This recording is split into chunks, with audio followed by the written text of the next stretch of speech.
अस्सलाम वालेकुम। मेरा नाम डॉक्टर शफीक चीमा है। मैं diplomate American board of internal medicine और नेफ्रोलॉजी हूँ। I am also fellow of American society of nephrology.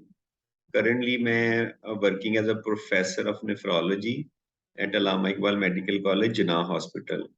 और मैं ये जो चैनल आप देख रहे हैं neph chat with doctor Shafiq Cheema, इसका फाउंडर भी हूँ। Thank you very much for watching all the videos and subscribing the channel.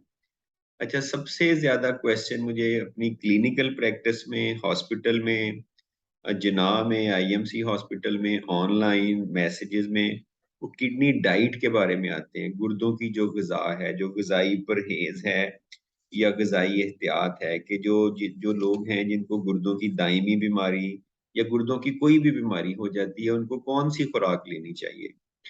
तो मैंने सोचा है कि मैंने पहले भी 3 मेरा ख़्याल है 5-6 वीडियोज़ बनाई हैं, वो आप प्लेलिस्ट में जाएँगे किडनी डाइट में, तो उसमें वो आपकी सारी वीडियोज़ मिल जाएँगी। वो सारी भी इम्पोर्टेंट हैं, सारी रेलेवेंट हैं, लेकिन आई थॉट कि इसमें ऑनलाइन भी और कहीं भी कोई कंप्लीट जो है ना वीडियो या लेक्चर सीरीज़ नहीं है। उसकी वजह ये कि गुर्दों की बीमारी हर बंदे की मुख्तलिफ है।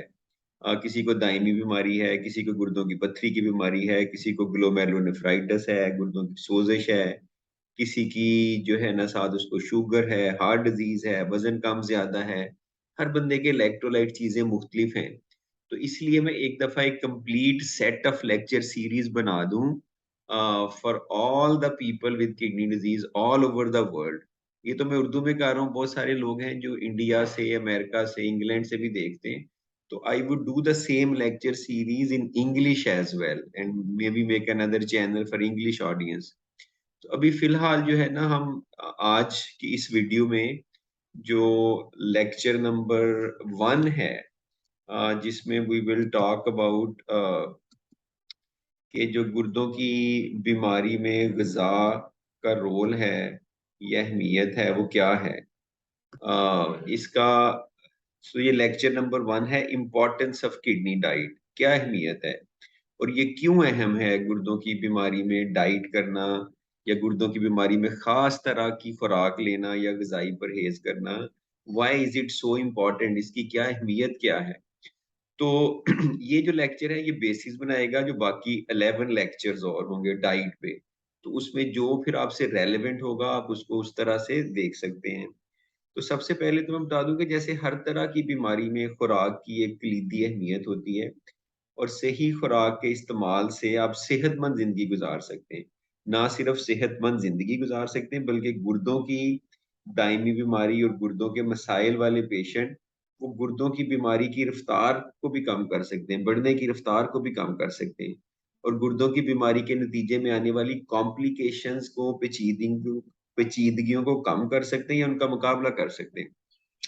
तो इसकी अहमियत तो ये है कि आपकी गुर्दे की बीमारी रुक सकती है, उसके रिज़ल्ट में जो मसले-मसाइल जिस्म में पैदा हुए वो ठीक हो सकते हैं और साथ ही साथ आप जो है सेहतमंद ज़िंदगी गुज़ार सकते हैं। तो अहमियत तो इसकी बहुत ज़्यादा है।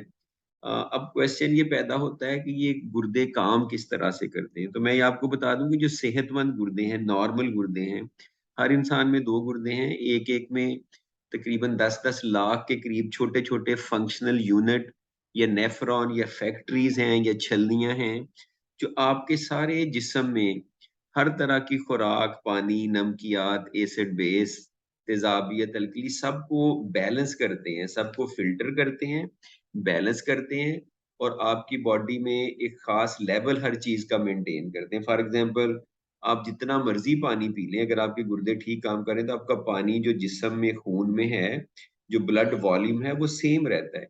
इसी तरह से यूरिया, क्रिएटिनिन की वैल्यू, पोटेशियम की वैल्यू, फास्फोरस की वैल्यू, विटामिन डी की वैल्यू, वो एक तरह सी रहती है क्योंकि ये जो फ़िल्टर हैं, ये अल्लाह ताला ने इनको नॉट ओनली काम करने की एक बहुत ज़्यादा एबिलिटी दी है, इनके अंदर एक ब्रेन और दिमाग भी दिया, ये खुद ही सारा डिसाइड करते हैं। आप ज़्यादा पानी पीते हैं तो आपका दिमाग सोचता थोड़ी है कि मैं किस तरह से ज़्यादा पानी जिस्म से निकालूँ, ये खुद ही डिसीजंस लेते हैं, खुद ही फैसले करते हैं और एंड में एक अल्टीमेट मिकदार हर चीज़ की आपके जिस्म में जो आपकी सेहत के लिए अच्छी वो कर देते हैं। अब अगर ये गुर्दे या नेफ्रॉन या फ़िल्टर काम ना करें तो क्या होगा? तो ये होगा कि पानी आपके जिस्म में ज़्यादा रिटेन रहेगा, फ़ासिद मादे या वेस्ट प्रोडक्ट्स ज़्यादा रिटेन रहेंगी, कैल्शियम का लेवल और विटामिन डी का लेवल कम हो सकता है, फास्फोरस का लेवल बढ़ सकता है, पोटेशियम का लेवल बढ़ सकता है, एसिड का लेवल बढ़ सकता है, आपको एसिडोसिस हो सकता है, जो कि इनडायरेक्टली आपकी सेहत के लिए, बॉडीज के लिए, बॉडी सेल्स के लिए, टिश्यूज के लिए, ऑर्गन्स के लिए, बोन्स के लिए अच्छा नहीं है, क्योंकि अल्लाह ताला ने अगर एक खास पीएच मेंटेन की है तो उसकी कोई रीजन है।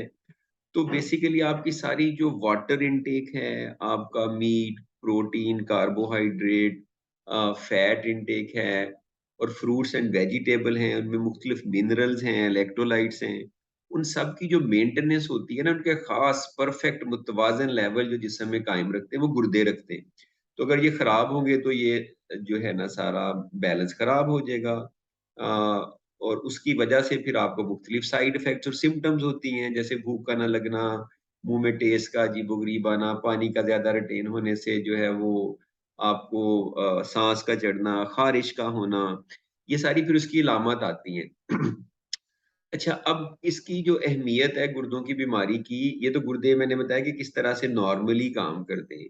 इसकी सिग्निफिकेंस ये है कि एक तो अगर आप सही डाइट करें तो it could slow the progression of kidney disease. जो भी आपकी किडनी डिजीज है, मैंने तो क्रॉनिक किडनी डिजीज की एग्जांपल दी है, लेकिन हम हर डिजीज की बात करेंगे, उसको स्लो डाउन कर देगी। यानी अगर क्रिएटिनिन बढ़ रही है, यूरिया बढ़ रहा है, तो वो उतना रफ्तार से नहीं बढ़ेगा, या ठीक हो जाएगा या कम हो जाएगा। तो एक तो उसको स्लो डाउन उसकी जो है ना प्रोग्रेशन को करती। अ, दूसरा इसका रोल ये कि जब गुर्दे नॉर्मली काम नहीं करेंगे, ये सारी वेस्ट प्रोडक्ट जिस्म में इकट्ठी होंगी तो मुख्तलिफ कॉम्प्लिकेशन राइज होंगी।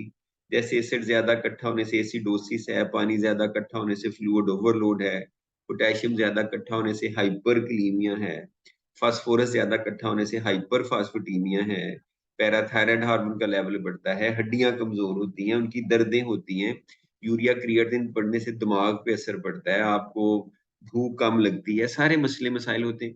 तो ये सारी कॉम्प्लिकेशंस को आप कम कर सकते हैं या ठीक कर सकते हैं अगर आप प्रॉपर किडनी की डाइट लेते हैं, जो आपके लिए रिकमेंडेड है बाय एन ऑथेंटिक नेफ्रोलॉजिस्ट। इसके अलावा नेक्स्ट उसकी अहमियत ये भी है कि स्पेशली अर्ली स्टेजेस में और कुछ केसेस में आप किडनी डिजीज को प्रिवेंट भी कर सकते हैं। अगर आप अच्छी बैलेंस मुतवाजन गजा लेते हैं, शुगर नहीं होने देते, ब्लड प्रेशर नहीं होने देते, वेट नहीं बढ़ने देते, तो आप किडनी डिजीज को प्रिवेंट भी कर सकते हैं। अर्ली स्टेजेस में करें तो आप किडनी डिजीज को प्रिवेंट, रिवर्स और क्योर भी कर सकते हैं, ठीक भी कर सकते हैं। लेकिन सबसे अहम पॉइंट मैं आपको यहाँ पे रेज करना चाह रहा हूँ कि यूज दिस किडनी डाइट या जो रीनल डाइट है, ये ग़िज़ाई एहतियात है विद ऑथेंटिक ट्रीटमेंट प्लान। अब ये नहीं हो सकता कि आप सिर्फ डाइट करें, हर चीज छोड़ के बैठ जाएं और ब्लड प्रेशर कंट्रोल ना करें, डायबिटीज कंट्रोल ना करें, लिपिड्स कंट्रोल ना करें। जो डॉक्टर ने मेडिसिन रिकमेंड की हैं जो खुद स्लो करती हैं प्रोग्रेशन ऑफ किडनी डिजीज को, उनको इस्तेमाल ना करें। तो आप ये समझ लें कि जो किडनी डाइट का रोल है, मे बी 1/5 या 20% जो है ना कंट्रीब्यूशन वो अच्छी बैलेंस्ड रीनल डाइट की है, और 80% बाकी चीजों की अहमियत है, जैसे डॉक्टर के पास जाना, दवाई लेना, अंडरलाइंग वजह का इलाज करना, प्रॉपर तशखीस कराना, खाम खा ऐसी दवाइयां ना लेना जो गुर्दे को फायदे की बजाय नुकसान पहुंचाएं, उनकी कॉम्प्लिकेशन का टाइमली इलाज करना, और जो भी पेचीदगियां आ रही हैं उनको भी साथ साथ ट्रीट करना।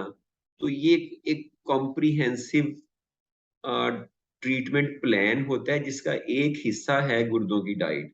काफी लोग ये करते हैं, गुर्दों की बीमारी होती है, गोश्त, चिकन, दालें छोड़ के, नमक छोड़ के बैठ जाते हैं, और सिंपल एक ब्लड प्रेशर की दवाई जो कि बहुत सिग्निफिकेंट फर्क डाल सकती थी, डाइट से भी ज्यादा वो ले नहीं रहे होते। तो पहले जो पहला लेक्चर है इसमें मैंने अहमियत उजागर की है कि गुर्दे क्या हैं, कैसे काम करते हैं। गुर्दों की बीमारी में जो किडनी डाइट या रीनल डाइट है उसकी अहमियत क्या है। उसकी अहमियत ये है कि वो गुर्दों की बीमारी को बढ़ने की रफ्तार को कम करती है, पेचीदगियों को कम करती है, किडनी डिजीज प्रिवेंट कर सकती है, और ओवरऑल आपके ट्रीटमेंट प्लान का हिस्सा बन के आपको फायदा दे सकती है। लेकिन इसमें सबसे अहम पॉइंट है, मैंने खुद छोड़ा है, कि ये इंडिविजुअलाइज्ड होना चाहिए। ये आपकी डाइट, ये जनरल मैं आपको प्रिंसिपल बता रहा हूँ, लेकिन आपकी डाइट डिफरेंट हो सकती है।